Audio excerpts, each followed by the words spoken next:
மிதுனம் ராசி அன்பர்களுக்கு 2025ஆம் ஆண்டு வரக்கூடிய தமிழ் புத்தாண்டு மூலமாக என்ன பலன்கள் காத்திருக்கின்றது அப்படிங்கறத இந்த பதில பார்க்க போகிறோம்.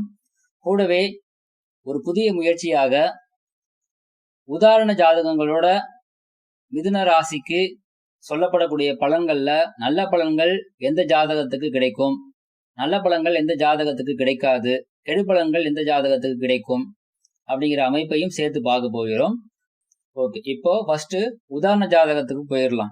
மிதுன ராசியை பொறுத்தளவு என்ன நற்பலன்கள் சொல்லப்பட்டாலும் சரி, தீய பலன்கள் சொல்லப்பட்டாலும் சரி, உங்களுடைய சுய ஜாதகம் மட்டும்தான் அதை உங்களுக்கு கொண்டு வந்து கொடுக்கறதுல முன்னிலை வகிக்கும்.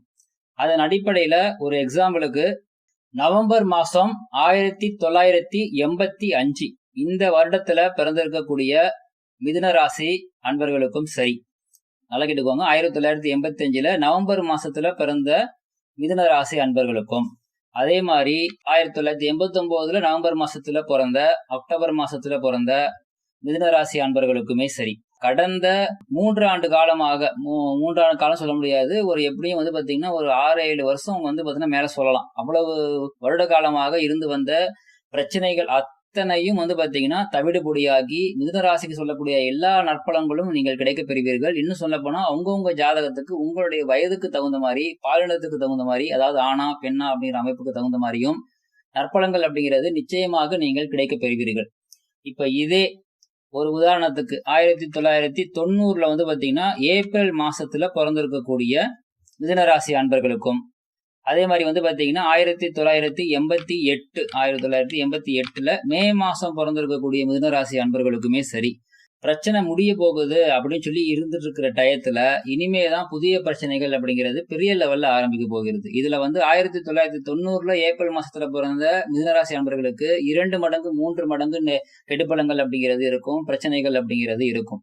இதுவே 1988 மே மாசம் பிறந்துள்ள மிதுனராசி அன்பர்களுக்கு கெடுபலங்கள் இருக்கும். ஆனா அதை சமாளிக்கிறதுக்கான டூலும் உங்களுக்கு பாத்தீங்கன்னா கிடைச்சிக்கிட்டே இருக்கும். ஸோ அந்த கெடுபலங்களும் உண்டு, அதை சமாளிக்கிறதுக்கான ரிசல்ட்டுமே இருக்கும். ஸோ இப்போ பார்த்துக்கோங்க, மிதுன ராசியை பொறுத்தளவு இந்த மாதிரி அமைப்பு இருக்குதுங்க, உங்களுக்கு இந்த பலங்கள்லாம் கிடைக்கும் அப்படின்னு சொல்லி சொல்லப்படக்கூடிய பலன்கள் பொதுவாக சொல்லப்பட்டாலும் சுயஜாதகத்துக்குன்னு வரும் பொழுது அதுல பாத்தீங்கன்னா யாருக்கு கிடைக்கும், யாருக்கு கிடைக்காது, யாருக்கு பாத்தீங்கன்னா கெடுபலங்கள் கிடைக்கும், யாருக்கு கெடுபலன் சமாளிக்க முடியும் அப்படிங்கிற கேட்டகரியில ஜாதகத்தை வச்சுதான் முடிவு பண்ண முடியுங்கிறதுல மாற்று கருத்தே கிடையாது. ஓகே, இப்போ பொதுவான பலன்களை பார்க்கலாம். மிதுன ராசியை பொறுத்தளவு பாத்தீங்கன்னா ஜென்ம குரு வருகிறார்.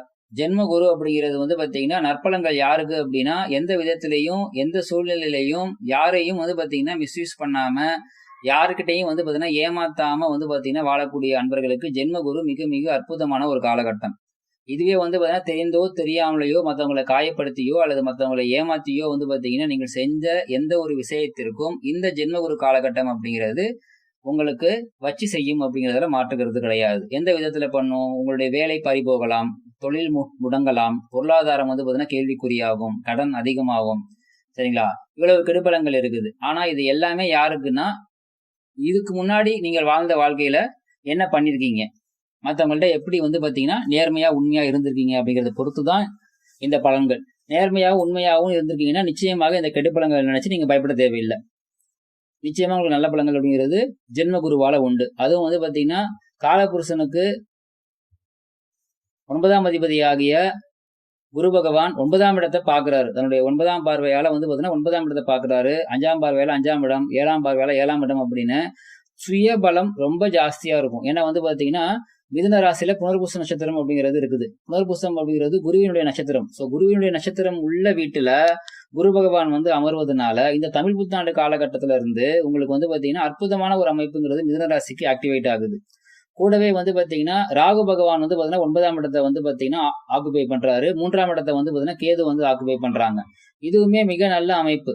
சரிங்களா, வெளிநாடு முயற்சிக்கு சூப்பரா சப்போர்ட் பண்ணும், உயர்கல்விக்கு சூப்பரா சப்போர்ட் பண்ணும். உங்களுடைய முயற்சிகள் எல்லாமே பாத்தீங்கன்னா ஆன்மீக வழியில, நேர் வழியில, உண்மையான வழியில இருக்கிறவங்களுக்கு எல்லாத்துக்குமே பாத்தீங்கன்னா அல்வா துண்டு மாதிரி அழகா உங்களுக்கு பாத்தீங்கன்னா கையில கொண்டு கொடுத்துக்கிட்டே இருக்கும். நீங்க அதை யூஸ் பண்ணிக்கிட்டே இருக்கலாம். இதுவே பாத்தீங்கன்னா சனி பயிற்சியினுடைய ஒரு தாக்கமும் இந்த காலகட்டத்துல ஸ்டார்ட் ஆகுது. 2026 மார்ச் மாசம் தான் சனி பயிற்சி அப்படின்னா கூட இந்த வருடமே பாத்தீங்கன்னா மார்ச் மாசத்துல பாத்தீங்கன்னா அதுக்கான சிம்டம்ஸ் ஆரம்பிக்கக்கூடிய ஒரு காலகட்டங்கிறது ஸ்டார்ட் ஆயிருச்சு. ஸோ அதனால வந்து பார்த்தீங்கன்னா, உங்களுக்கு வந்து சனி பகவான் வந்து பார்த்தீங்கன்னா, 9ஆம் இடத்துல இருந்து 10ஆம் இடத்துல வந்தா என்ன மாரியான பலன்கள் கிடைக்கும் அப்படிங்கிறத, இப்பயிலிருந்தே உங்களுக்கு இந்த தமிழ் புத்தாண்டு முதலே உங்களுக்கு குடுக்க ஆரம்பிச்சுரும். இதன் வகையில வந்து பார்த்தீங்கன்னா, சனி பகவானுடைய தொடர்பு அப்படிங்கிறது 4, 7, 10, 12 இந்த இடங்கள்ல வந்து ஏற்படுகிறது. இதனால வந்து பார்த்தீங்கன்னா, சொந்த வீடு பிராப்தம், திருமண பிராப்தம், வெளிநாடு பிராப்தம், மருத்துவ செலவுகள், சுப மருத்துவ செலவுகள், தொழில்ல முன்னேற்றம் அப்படின்னு எல்லா வகையிலயுமே வந்து பார்த்தீங்கன்னா, பிளஸ்ஸான அமைப்புகள் எல்லாமே உங்களுக்கு இருக்குது. இதுல ரொம்ப முக்கியமா ப்ரமோஷனுக்காக வெயிட் பண்றவங்களுக்கு ப்ரமோஷன் கிடைக்கும். இந்த ப்ரமோஷன் அப்படிங்கிறது அதாவது கல்யாணம் லவ் பண்ணிட்டீங்க, கல்யாணம் பண்ணணும். இது ஒரு ப்ரமோஷன் தான். ஒர்க் அவுட் ஆகும். கல்யாணம் ஆயிருச்சு, குழந்தைக்காக காத்துட்டு இருக்கீங்க. இது ஒரு ப்ரமோஷன் தான். இது ஒர்க் அவுட் ஆகும். முதல் குழந்தை பிறந்துருச்சு, 2வது குழந்தைக்காக முயற்சி பண்றீங்க. அதாவது உங்களுடைய லெவல்ல இருந்து அடுத்த லெவலுக்கு போற எல்லாமே ப்ரமோஷன் புரிஞ்சுக்கோங்க. So not only in job. தொழில்ல முன்னேற்றம் அடைகிறது, வேலையில முன்னேற்றம் அடைகிறது, வீடு வந்து பார்த்தீங்கன்னா, நார்மலா இருக்கிற வீட்ல இருந்து இன்னும் கொஞ்சம் பெட்டர் வீட்டுக்கு போறது, அல்லது லேண்ட் வாங்குறது, வீடு வாங்குறது, சொத்து விற்பனை பண்றது. இந்த சொத்த வித்துட்டு, இந்த காச வச்சு இன்னொரு நல்ல சொத்து வாங்கணும் அப்படிங்கிற அமைப்பு. அதே மாரி வந்து பார்த்தீங்கன்னா, தங்க நகைய வந்து பார்த்தீங்கன்னா மாத்துறது. பழைய தங்க நகைய வந்து பார்த்தீங்கன்னா, இன்னும் கொஞ்சம் டெவலப் பண்ணி மாத்துறது. அது மாரி புது தங்க நகைகள் வாங்குறது. ஸோ எல்லா வகையிலயும் டெவலப்மெண்ட் அப்படிங்கிறத புரிஞ்சுக்கோங்க. ப்ரமோஷன்னா என்ன? முன்னேற்றம். ஸோ முன்னேற்ற பாதைக்கு தேவையான எல்லா நற்பலன்களும் வந்து பார்த்தீங்கன்னா, அற்புதமா குடுக்கக்கூடிய வகையில குருவாகட்டும், ராகு ஆகட்டும், சனி பெயர்ச்சியினுடைய முன்னோட்ட பலன்கள் ஆகட்டும், இது எல்லாமே வந்து பார்த்தீங்கன்னா, உங்களுக்கு ஃபேவரபிளா இருக்கு. இதுல ரொம்ப முக்கியமா வந்து பார்த்தீங்கன்னா, வெளிநாடு முயற்சி பண்றவங்களுக்கெல்லாம் இதெல்லாம் அற்புதமான ஒரு காலகட்டம். வெளிநாட்டுக்கு போய் வந்து பார்த்தீங்கன்னா, ஆல்ரெடி போயிட்டேங்க. அங்க எனக்கு வந்து பெர்மனன்ட் விசா கிடைக்கணும். அப்படிங்கிறதுக்காக வெயிட் பண்றவங்களுக்கும் இந்த காலகட்டத்தில சூப்பரா அது ஒர்க் அவுட் ஆகி வரும். அதே சமயம் வந்து பார்த்தீங்கன்னா, தாயாருக்கு சிறு அளவுல உடல் தொந்தரவுகள் அப்படிங்கிறது ஏற்படும். அது வந்து பார்த்தீங்கன்னா, உங்களுடைய கிரகநிலையால கிடையாது. உங்களுடைய இந்த காலகட்டத்தில இருக்கக்கூடிய கிரக நிலைகள் தாயாருக்கு கொஞ்சம் பிரச்சனை வரலாம் அப்படிங்கிறத காமிக்கிறது. அதே மாரி தந்தைக்கும் கொஞ்சம் வந்து உடல்நலம் சார்ந்த தொந்தரவுகள் ஏற்படும். பிள்ளைக்கும் ஏற்படும், உங்களுக்கும் ஏற்படும். ஏன்னா வந்து பார்த்தீங்கன்னா, 1, 5, 7, 4, 7, 9 அப்படிங்கிற எல்லா அமைப்புகளும் கனெக்ட் ஆகுது. ஸோ அந்த மாரி வந்து பார்த்தீங்கன்னா, 1ஆம் இடம் அப்படிங்கிறது நீங்க. ஆ 4ஆம் இடம் அப்படிங்கிறது அம்மா. சரிங்களா? 5ஆம் இடம் அப்படிங்கிறது குழந்தைங்க. 7ஆம் இடம் அப்படிங்கிறது வாழ்க்கை துணை. 9ஆம் இடம் அப்படி சொல்லுகிறது அப்பா. ஸோ இப்படி எல்லா வகையிலுமே வந்து பார்த்தீங்கன்னா, கிரகங்கள் தொடர்பு பெற்றிருப்பதனால, குடும்பத்தில எல்லாருக்குமே வந்து பார்த்தீங்கன்னா, முன்னேற்றம் பொருளாதார லெவல்ல நிச்சயமாக இருக்கும். அதே சமயம் உடல்நலம் சார்ந்து சிறு தொந்தரவுகளும் வந்துட்டு போகும். ஆனா அது பயப்பட தேவையில்ல. கண்டிப்பாக சரியாகக்கூடிய ஒரு கண்டிஷன்ல தான் இருக்குது. இதுல ரொம்ப முக்கியமா வந்து பார்த்தீங்கன்னா, குலதெய்வ வழிபாடு. சரிங்களா? பேர் மாற்றத்துக்காக வந்து பார்த்தீங்கன்னா, ரொம்ப நாளா பேர் மாத்தணும்னு நெனச்சுட்டு இருக்கீங்க. பேர் மாத்துனா முன்னேற்றம் இருக்குமான்னா, இப்ப பேர் மாத்துனா முன்னேற்றம் இருக்கும். இப்ப ஜெம்ஸ் புதுசா போட்டீங்கன்னா முன்னேற்றம் இருக்கும். சரிங்களா? குலதெய்வ வழிபாடு இப்ப பண்றீங்க அப்டின்னா முன்னேற்றம் இருக்கும். ஸோ எல்லா வகையிலுமே வந்து பார்த்தீங்கன்னா, முன்னேற்ற பாதையை நோக்கி அடி எடுத்து செல்லக்கூடிய அப்படிங்கிற அமைப்பை விட, சரிங்களா? அடி எடுத்துட்டு அப்படியே வந்து பார்த்தீங்கன்னா, அடிச்சு நவுத்திட்டு போற மாரி, ஒரு டாப் ஸ்பீட்ல போகக்கூடிய ஒரு அமைப்பாக வந்து பார்த்தீங்கன்னா, மிதுனம் ராசிக்கு தமிழ் புத்தாண்டு அப்படிங்கிறது இருக்கின்றது. இவ்வளவு நற்பலன்கள் இருந்தும் வந்து பார்த்தீங்கன்னா, உங்களுடைய சுய ஜாதகத்துல இருக்கக்கூடிய கிரக நிலைகள், தசா புத்தி இது இல்லாம வந்து பார்த்தீங்கன்னா, உங்களுக்கு ஃபைனல் அவுட்புட்ங்கிறது கிடையாது. அதனால தான் ஆரம்பத்திலேயே அந்த விஷயம் குடுத்துட்டேன். இப்போ ஃபார் எக்ஸாம்பிள் சொல்லி இந்த வருஷத்துல, இந்த மாசத்துல, இந்த ராசியில நீங்க பொறந்திருக்கீங்களா? ஏன்னா வந்து உங்களுக்கு சொல்லப்பட்ட 4 உதாரண ஜாதகங்களுமே மிதுன ராசிக்காரங்க தான்.